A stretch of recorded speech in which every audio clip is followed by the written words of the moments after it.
Exercise 5.2, question number 17. Find the 20th term from the last term of AP 3,8,13 up to 253. दोस्तों question को समझने लायक है. Question में 20th term नहीं पूछा है, 20th term from the last term of AP. अभी तक क्या बोला था, अगर हमें अभी तक 20th टर्म फाइंड करना होता है तो हम फर्स्ट टर्म से स्टार्ट करते हैं. ये फर्स्ट टर्म है, ये सेकंड टर्म है, ये थर्ड टर्म है, उस तरीके से हम 20th टर्म फाइंड करेंगे. बट यहाँ पे बोला है फ्रॉम द लास्ट टर्म, मतलब अगर हम 253 को फर्स्ट टर्म बोलेंगे, उसके आगे वाले टर्म को सेकंड बोलेंगे, उसके आगे वाले टर्म को थर्ड बोलेंगे, तो उस तरीके से 20th टर्म क्या होगा वो हमें फाइंड करना है. उसके लिए क्या करेंगे, हम ये पूरी जो ईपी है उसको रिवर्स कर देंगे. अगर लास्ट से 20th टर्म फाइंड करना है, उसकी जगह पे हम ये पूरी सीक्वेंस को रिवर्स कर देंगे और हम फर्स्ट से ही 20 फाइंड करेंगे तो चलेगा. मैं क्या बोलना चाह रहा हूं, हम देखते हैं. सबसे पहले हमारे पास ये देखो 3,8,13 अप टू 253 है, मतलब कि यहाँ पे जो कॉमन डिफरेंस है वो 5 है. अब हम क्या करते हैं, ये जो पूरी जो सीरीज है, सॉरी ये जो पूरी सीक्वेंस है उसको हम रिवर्स करते हैं. तो फर्स्ट टर्म क्या आ जाएगा 253, सेकंड टर्म क्या होगा 253 में से ये जो डिफरेंस 5 है, तो यहां से 253 में से 5 हमें सब्सट्रैक्ट करना होगा. तो क्या आ जाएगा 248 और 5 सब्सट्रैक्ट करेंगे तो 243.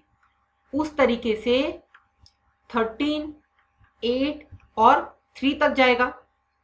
अब यहाँ पे 20th टर्म फाइंड करना है फ्रॉम लास्ट, मतलब यहां से हमें 20th टर्म फाइंड करना है. तो उसके लिए हमें पता है a इक्वल्स टू क्या हो जाएगा 253, d हमारे पास है -5. देखो ये जो AP है उसमें d हमारे पास 5 था, बट रिवर्स कर दिया तो अब d -5 हो जाएगा. वैसे आप देख भी सकते हो 248 minus 253 equals to -5.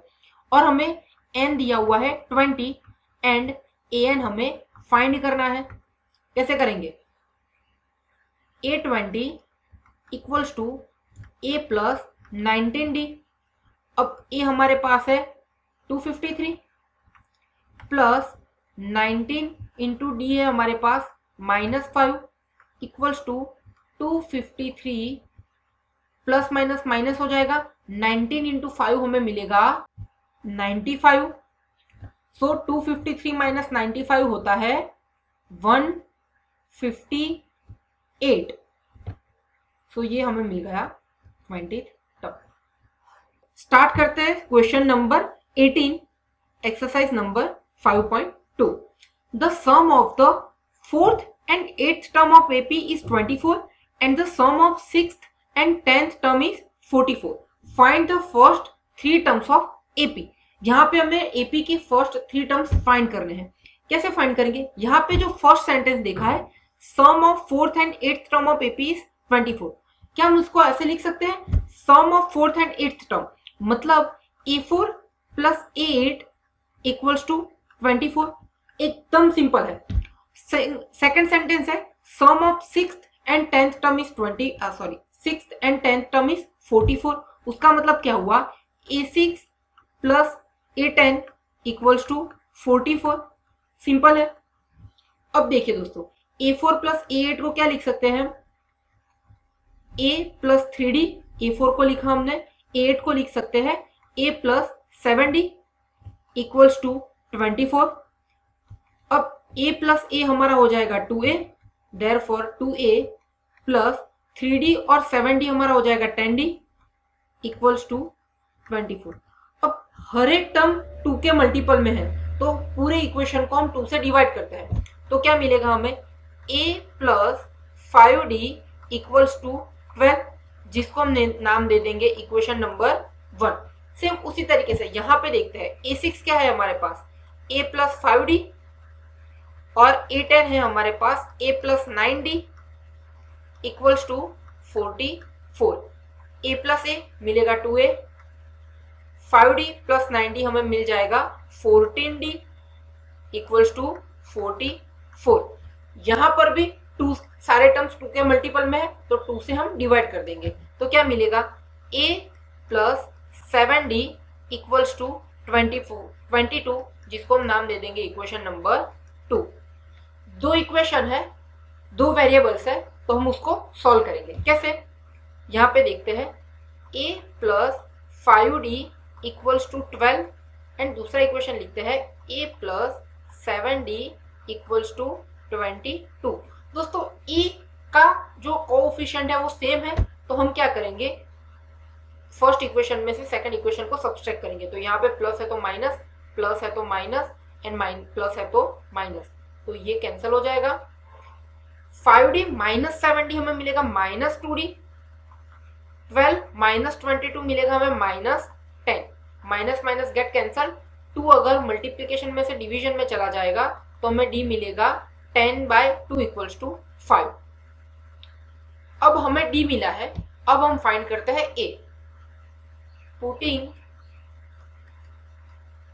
d equals to 5 in equation number 1, therefore a plus 5 into D हमारे पास है 5 equals to 12, therefore a plus 25 equals to 12, therefore अब 25 इक्वल्स टू के राइट साइड चला जाएगा, तो क्या मिलेगा हमें a इक्वल्स टू माइनस 13।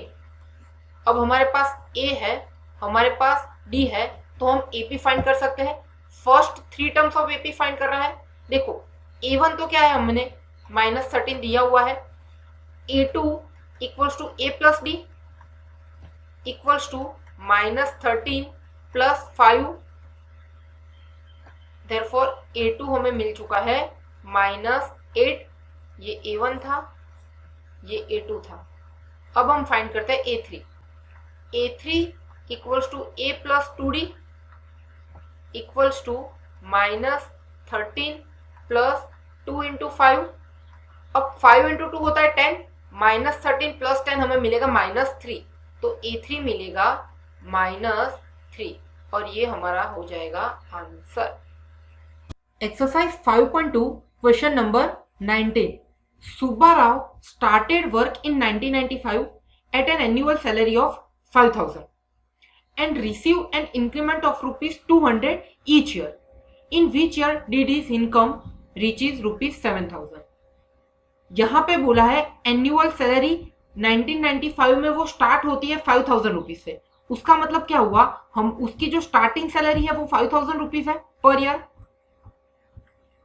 तो हम ए को ले लिया 5,000।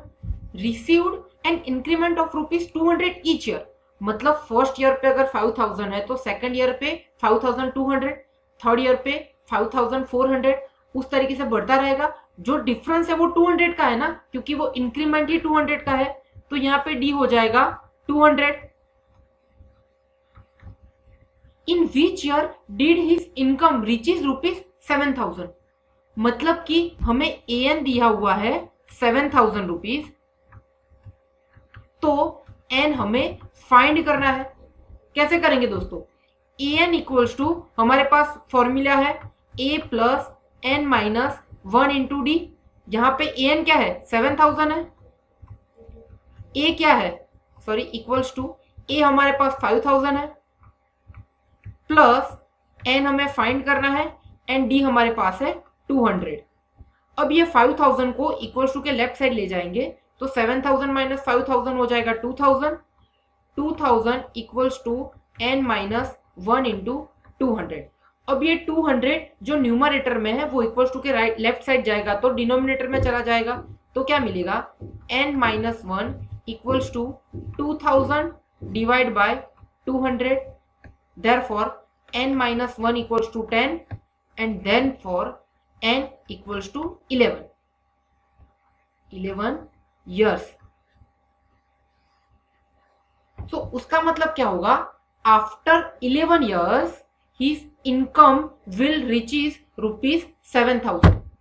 एक्सरसाइज 5.2 क्वेश्चन नंबर 20 और इस एक्सरसाइज का लास्ट क्वेश्चन समझते हैं। क्वेश्चन क्या पूछा है, Ramkali saved rupees 5 in first week of a year and then increased her weekly saving by rupees 1.75.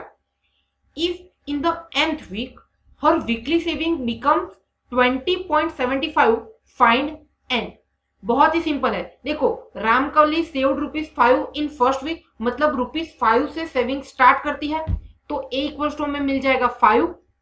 अब एवरी वीक वो 1.75 रुपीज इंक्रीज करती है, तो हर एक वीक में डिफरेंस क्या होगा 1.75, तो डी आ जाएगा हमारे पास 1.75। अब if in the nth week her weekly saving becomes 20.75, मतलब हमें यहाँ पे an दिया हुआ है 20.75, सो हमें फाइंड करना है n equals to question mark, 3 variables दिए हुए हैं, n फाइंड करना है। कैसे करेंगे, an equals to a plus n minus 1 into D.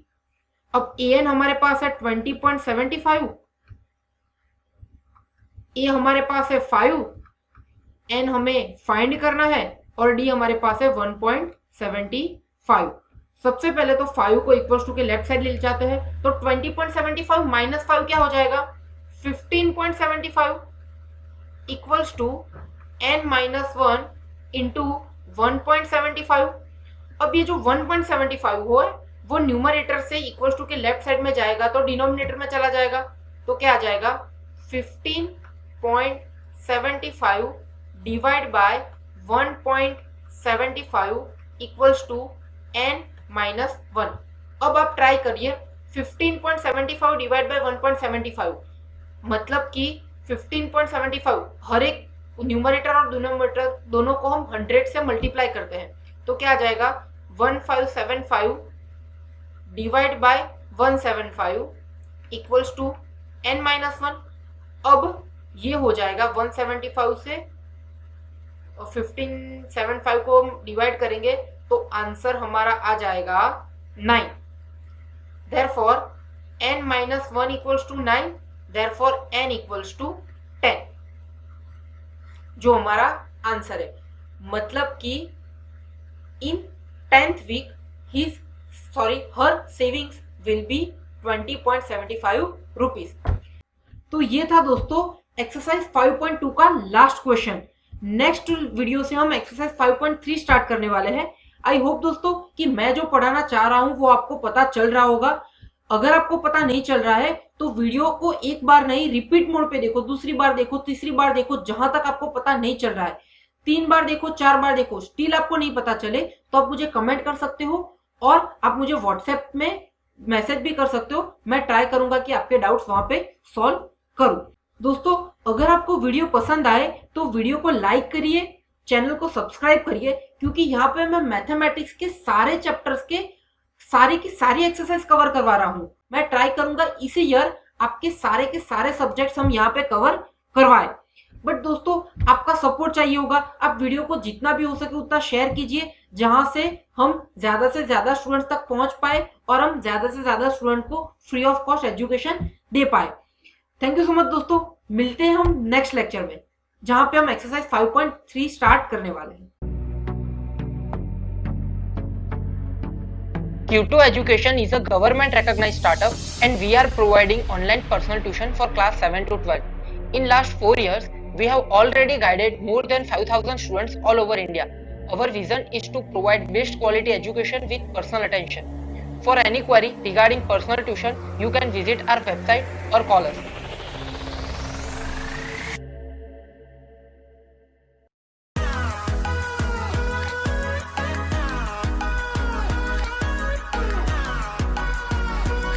So come, join Q2 and give your child a bright future.